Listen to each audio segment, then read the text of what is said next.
आज का वीडियो जो है काफी महत्वपूर्ण है। अगर आपका बोर्ड एग्जाम 2024 में है प्यारे साथियों, तो आप लोग इस वीडियो को पूरा जरूर देखिए और इस वीडियो में जितने भी ऑब्जेक्टिव को बताए गए हैं, उन सारे प्रश्न को जरूर याद कर लीजिएगा, क्योंकि यहीं से आपके एग्जाम में क्वेश्चन को पूछे जाने वाले हैं। ठीक है, तो आप लोग इस वीडियो को जरूर पूरा देखिए और सारा क्वेश्चन को जरूर याद कर लीजिएगा।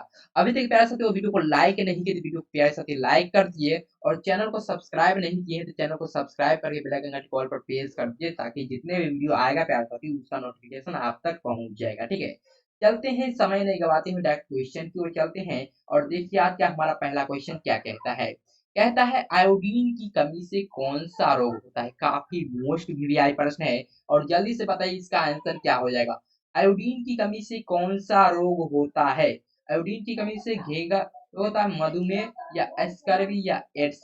क्या हो जाएगा, आयोडीन की कमी से कौन सा रोग हो जाएगा, तो घेगा यहाँ पर बिल्कुल ही करेक्ट आंसर आप लोगों का आ गया। ठीक है, ऑप्शन नंबर ए बिल्कुल ही करेक्ट आंसर हो जाएगा। ठीक है, चलिए आगे बढ़ते हैं और देखिएगा दूसरा नंबर प्रश्न क्या कहता है। एंड्रोजन है प्यारा सा, क्या है एंड्रोजन, एक नर हार्मोन है या मादा हार्मोन है या पाचक रस है या इनमें से कोई नहीं। तो प्यारे साथियों एंड्रोजन जो है एक नर हार्मोन है, आप लोग को याद कर लेना है। एंड्रोजन क्या है, एक नर हार्मोन है। ऑप्शन में ए बिल्कुल ही सही आंसर हो जाएगा। ठीक है, चलिए तीसरे नंबर प्रश्न की ओर बढ़ते हैं और देखिए क्या कहता है। किसे रासायनिक दूध कहा जाता है। किसे जो है रासायनिक दूध कहते हैं, उद्दीपक को या पाचक रस को या हार्मोन को या आवेग को। तो किसे रासायनिक दूध कहा जाता है प्यारे साथियों, तो हार्मोन को हम लोग रासायनिक दूध कहते हैं। ठीक है, ऑप्शन नंबर सी बिल्कुल ही करेक्ट आंसर हो जाएगा, याद कर लीजिएगा। ठीक है, चलिए आगे बढ़ते हैं। चौथा नंबर प्रश्न देखिएगा, कहता है तंत्रिका तंत्र की रचनात्मक एवं क्रियात्मक इकाई को कहते हैं। तंत्रिका तंत्र की रचनात्मक एवं क्रियात्मक इकाई को क्या कहते हैं। नेफ्रॉन कहते हैं या न्यूरॉन कहते हैं या सेरिब्रम कहते हैं या कोई नहीं। तो प्यारे साथियों तंत्रिका तंत्र की रचनात्मक एवं क्रियात्मक इकाई को हम लोग न्यूरॉन कहते हैं। क्या कहते हैं, न्यूरॉन कहते हैं। यहाँ पर ऑप्शन नंबर बी बिल्कुल ही करेक्ट आंसर हो जाएगा। अगर प्यारे साथियों यहाँ पर रहता है वृक्क की रचनात्मक एवं क्रियात्मक इकाई को क्या कहते हैं, तो उस समय हम लोग नेफ्रॉन कहते हैं। कब कहते हैं, जब यहाँ पर वृक्क रहता है। ठीक है, लेकिन यहाँ पर तंत्रिका तंत्र है तो क्या हो जाएगा, न्यूरॉन हो जाएगा। ठीक है, चलिए आगे बढ़ते हैं। क्वेश्चन नंबर 5 देखिए, कहता है निम्न में से कौन पिट्यूटरी ग्रंथि से निकलने वाला हार्मोन है। काफी मोस्ट वीवीआई प्रश्न है प्यारे साथी, जल्दी से बताइए इसका आंसर क्या हो जाएगा।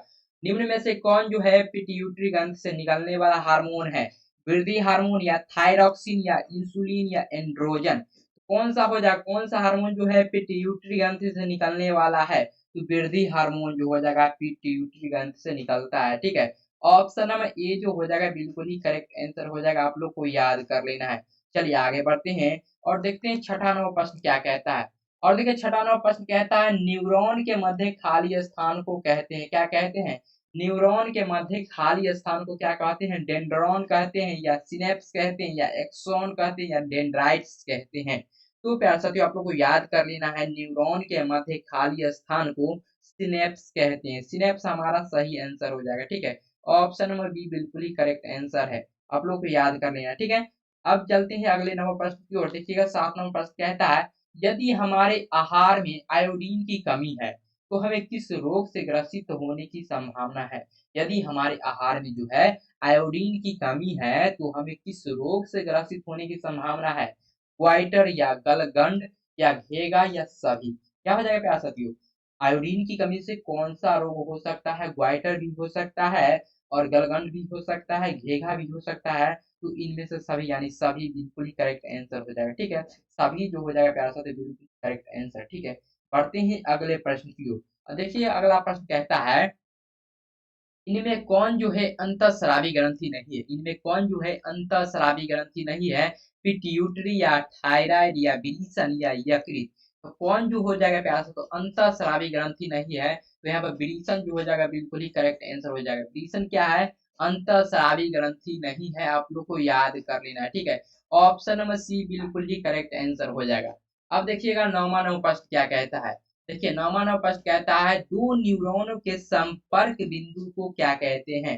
दो न्यूरॉनों के संपर्क बिंदु को क्या कहते हैं। ऑप्शन देखिएगा सिनेप्स, लिंगामेंट या मेनिंजेस या एक्सोन। क्या हो जाएगा प्यार से, दो न्यूरॉनों के संपर्क बिंदु को क्या कहते हैं, तो सिनेप्स कहते हैं। आप लोग को याद कर लेना, ठीक है, क्या कहते हैं, सिनेप्स कहते हैं।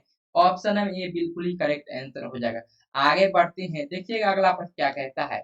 पादपों में पाया जाने वाला वृद्धि हार्मोन निम्न में से कौन सा है। पादपों में पाया जाने वाला हार्मोन निम्न में से कौन सा है। जिब्रेलिन है या एड्रीनलिन है या इंसुलिन है या थायरॉक्सिन है। तो पादपों में पाया जाने वाला हार्मोन कौन सा हो जाएगा, यहाँ पर हो जाएगा जिब्रेलिन। क्या हो जाएगा, जिब्रेलिन हो जाएगा, ठीक है।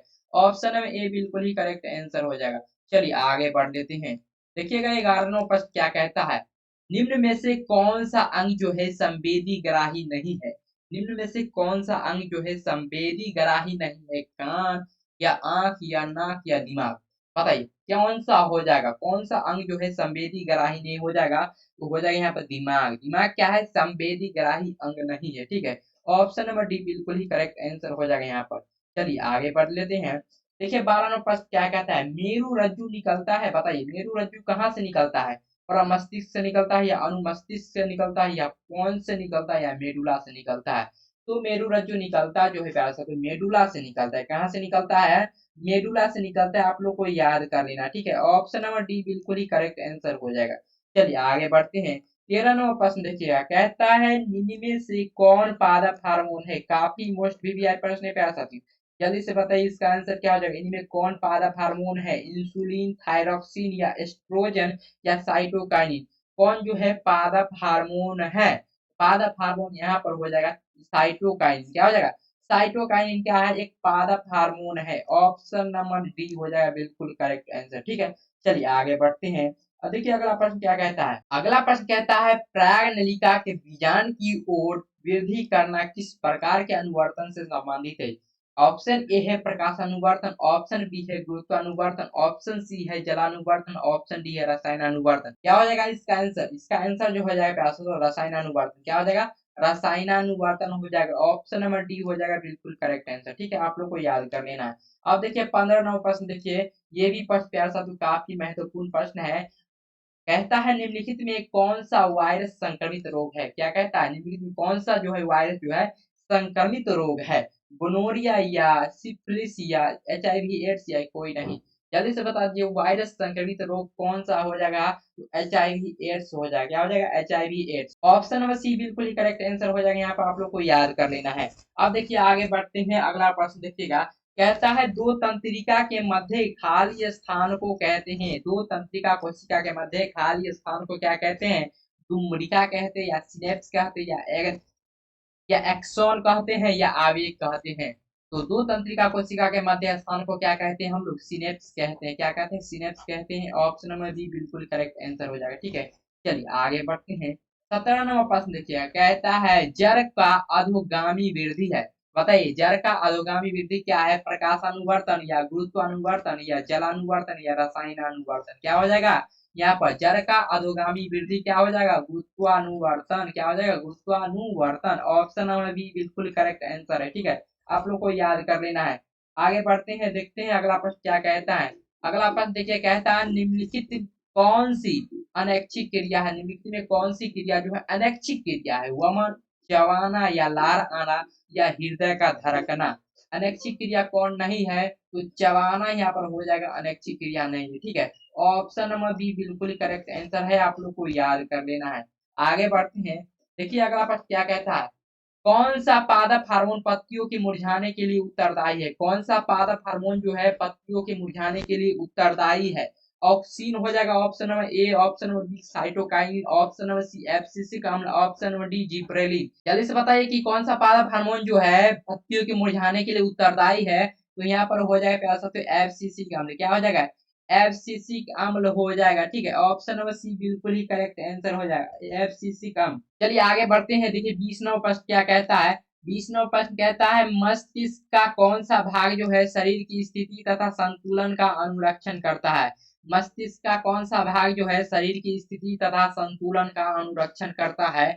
ऑप्शन नंबर ए देखिएगा अग्र मस्तिष्क, ऑप्शन नंबर बी कहता है मध्य मस्तिष्क, ऑप्शन नंबर सी कहता है अनुमस्तिष्क, ऑप्शन नंबर डी कहता है इनमें से सभी। क्या हो जाएगा, मस्तिष्क का कौन सा भाग जो है शरीर की स्थिति तथा संतुलन का अनुरक्षण करता है, तो हो जाएगा अनुमस्तिष्क। क्या हो जाएगा, अनुमस्तिष्क हमारा करेक्ट आंसर हो जाएगा, option number C correct answer हो जाएगा। ठीक है, चलिए आगे बढ़ते हैं और देखिएगा 21 नंबर प्रश्न क्या कहता है। 21 नंबर प्रश्न कहता है पादप हार्मोन साइटोकाइनिन सहायक है। पादप हार्मोन साइटोकाइनिन सहायक है, किसके लिए सहायक है? प्ररोह के अनुभाग की लंबाई की वृद्धि के लिए, ये तो सही हो जाएगा। तने की वृद्धि के लिए, ये भी सही हो जाएगा। पादप का प्रकाश की ओर मुड़ने के लिए, ये भी सही हो जाएगा। इनमें से सभी यहाँ पे बिल्कुल करेक्ट आंसर हो जाएगा। ठीक है, क्या हो जाएगा? इनमें से सभी, ऑप्शन नंबर डी बिल्कुल करेक्ट आंसर हो जाएगा। आगे बढ़ते हैं, देखिएगा 22 नंबर प्रश्न क्या कहता है।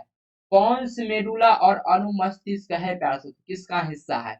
अग्र मस्तिष्क का हिस्सा है, या मध्य मस्तिष्क का हिस्सा, या पश्चिम मस्तिष्क का हिस्सा, या पर मस्तिष्क का हिस्सा है? तो बताइए कि पॉन्स मेडुला और अनुमस्तिष्क हिस्सा है तो किसका हिस्सा है? तो हो जाएगा पश्चिम मस्तिष्क का हिस्सा है। ठीक है, किसका हिस्सा है? पश्चिम मस्तिष्क का हिस्सा है। ऑप्शन नंबर सी बिल्कुल करेक्ट आंसर हो जाएगा। ठीक है, चलिए आगे बढ़ते हैं और देखिएगा 23 नंबर प्रश्न कहता है ऑक्सीन जो है, ऑक्सीन क्या है? एक वसा है, या एंजाइम है, या हार्मोन है, या कार्बोहाइड्रेट है? तो ऑक्सीन जो है प्यारे साथियों एक प्रकार का हार्मोन हो गया। क्या हो गया? हार्मोन हो गया। ऑप्शन नंबर सी बिल्कुल करेक्ट आंसर हो जाएगा। चलिए आगे बढ़ते हैं, अगला प्रश्न कहता है नर हार्मोन का नाम बताइए। नर हार्मोन का नाम क्या हो जाएगा? एंड्रेलिन हो जाएगा, या इंसुलिन हो जाएगा, या टेस्टोस्टेरोन हो जाएगा, या हो जाएगा एस्ट्रोजन? तो नर हार्मोन के यहाँ पर प्यार से नाम हो जाएगा टेस्टोस्टेरोन हो जाएगा। ठीक है, क्या हो जाएगा? टेस्टोस्टेरोन हो जाएगा। ऑप्शन नंबर सी बिल्कुल करेक्ट आंसर हो जाएगा। चलिए आगे बढ़ते हैं, 25 नंबर प्रश्न देखिएगा, कहता है मस्तिष्क उत्तरदायी है। मस्तिष्क उत्तरदायी है, किसके लिए उत्तरदायी है? सोचने के लिए उत्तरदायी, या शरीर का संतुलन बनाने के लिए उत्तरदायी, या हृदय स्पंदन के लिए उत्तरदायी है, या इनमें से सभी? तो मस्तिष्क जो है प्यार से तो उत्तरदायी है, सोचने के लिए भी उत्तरदायी है, शरीर का संतुलन बनाने के लिए भी उत्तरदायी है, हृदय का स्पंदन करने के लिए उत्तरदायी है, और इनमें से सभी बिल्कुल करेक्ट आंसर हो जाए। ठीक है, तीनों के लिए उत्तरदायी है, तो यहाँ पर ऑप्शन नंबर डी बिल्कुल करेक्ट आंसर हो जाएगा। चलिए आगे बढ़ते हैं, 26 नंबर प्रश्न देखिएगा, कहता है जिब्रेलिन है प्यार से, जल्दी से बताइए जिब्रेलिन क्या है? जिब्रेलिन एक प्रकार का हार्मोन है, या वसा है, या एंजाइम है, या कार्बोहाइड्रेट है? तो जिब्रेलिन एक प्रकार का हार्मोन है। क्या हो जाएगा? एक प्रकार का हार्मोन है। ऑप्शन नंबर सी जो हो जाएगा प्यार साथियों, ऑप्शन नंबर सी बिल्कुल ही करेक्ट आंसर हो जाएगा। आप लोग को याद कर लेना है। ठीक है, चलिए आगे बढ़ते हैं, अगला प्रश्न देखिएगा, कहता है पत्तियों का मुरझाना किस हार्मोन के कारण होता है? पत्तियों का मुरझाना किस हार्मोन के कारण होता है? ऑक्सीन, जिबरेलिन, या साइटोकाइनिन, या एब्सिसिकम? क्या हो जाएगा? पत्तियों का मुरझाना किस हार्मोन के कारण होता है? तो एब्सिसिक अम्ल के कारण होता है। ऑप्शन नंबर डी यहाँ पर बिल्कुल ही करेक्ट आंसर हो जाएगा। ठीक है, ऑप्शन नंबर डी बिल्कुल ही करेक्ट आंसर हो जाएगा। अब प्यारे साथियों आप लोग बताइए कि आपका 27 में से कितना सही हुआ? 27 में से कितना सही हुआ कमेंट करके बताइए। अगर आपका 27 में से 20 प्लस है प्यारे साथियों, तो आपकी तैयारी बहुत ही अच्छी चल रही है। अगर आपका अंक जो है 27 में से 15 और 20 के बीच में आया है, तो आपको मेहनत करने की जरूरत है, और मेहनत करने की जरूरत है। ठीक है, अगर आपका अंक 15 से कम आया है प्यारे साथियों, तो आपको बहुत ज्यादा मेहनत करने की जरूरत है। ठीक है, और अभी तक आपने इस चैनल को सब्सक्राइब नहीं किया, चैनल को सब्सक्राइब कर लीजिए, क्योंकि हम ऐसा ही वीवीआई प्रश्न को लेके आने वाले हर एक सब्जेक्ट का प्यारे साथियों, तो चैनल को जरूर सब्सक्राइब कर लीजिएगा। ठीक है, और वीडियो को अभी तक लाइक नहीं किए तो वीडियो को लाइक कर दीजिए, और इसे अपने दोस्तों के व्हाट्सएप ग्रुप में जरूर शेयर कीजिए प्यारे साथियों, ताकि उसका भी तैयारी बहुत ही अच्छा हो सके। तो ठीक है, मिलते हैं नेक्स्ट वीडियो में, तब तक के लिए जय हिंद, जय भारत।